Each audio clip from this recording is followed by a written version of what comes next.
All right, hey, welcome back everybody. This is Breathing 101. This is our second video. We're going to talk about CPAP. So CPAP stands for Continuous Positive Airway Pressure. It's this device that we see a lot of people wear at night to help them sleep. But what's really going on and how does it work? Well, let me try to explain it. But to really understand it, we have to go back to that analogy I used with my train, right? Oxygen in, carbon dioxide out. When you breathe, it's like a train carrying oxygen into your lungs and bringing carbon dioxide back out. CPAP addresses a very important part of that, which is the tunnel that the train travels through. Your neck, your throat actually is a tunnel that the column of air has to go through when you breathe. You have to breathe air through your neck and back out again. And CPAP addresses a problem with that.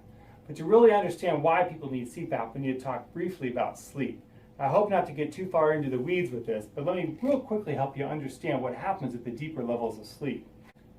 If you draw a graph of the levels of sleep versus time, and you watch that through the night, what you see is people start out at a very light level of sleep, and number 5 being REM sleep, which is the deepest level of sleep. And that's where you get the sleep that makes you actually feel rested. It's also the part of sleep where you dream.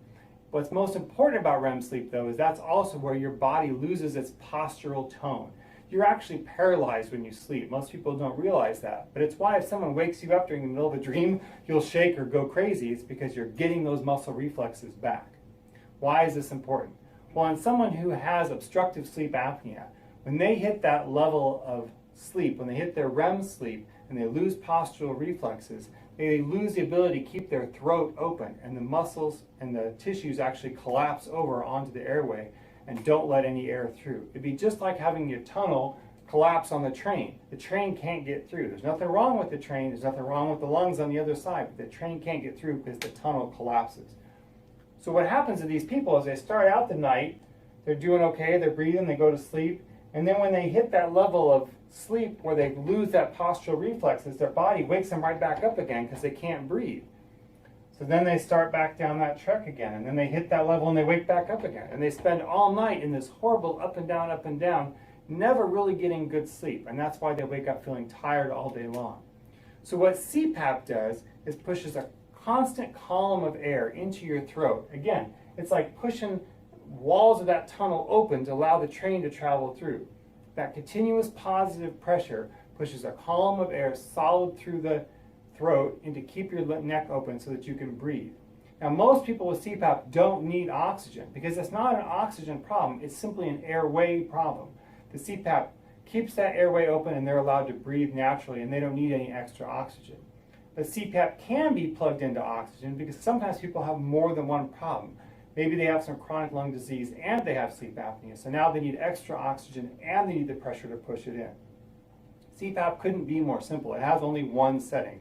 It's the amount of pressure that that column of air has to provide to keep the throat open to allow access to the lungs. For most people, that setting is somewhere between 5 and 15, and very common is 8, 9, 10, somewhere in that range. Most of those machines that we use, that's already preset. All you literally have to do is turn the button on and put it on the machine. Put it on the patient, and then they'll wear it all night. If they take it off, the machine usually automatically shuts down. You turn it back on when you put it back on again. There's almost never any settings that you have to adjust. It couldn't be more simple. You put it on, you turn it on, take it off when you're done. You'll see CPAP come in a variety of types. Some people wear it just on their nose, some people wear it just on their mouth, some people have a combination. CPAP helps people get good sleep. It helps provide better oxygenation at night if you wear it with oxygen. But not wearing it is usually not life-threatening. If you skip a night on your CPAP, you may feel more tired the next day, but it's not going to be life-ending. And that's important because when we talk about BiPAP, one of the big differences is that BiPAP is a life-saving device.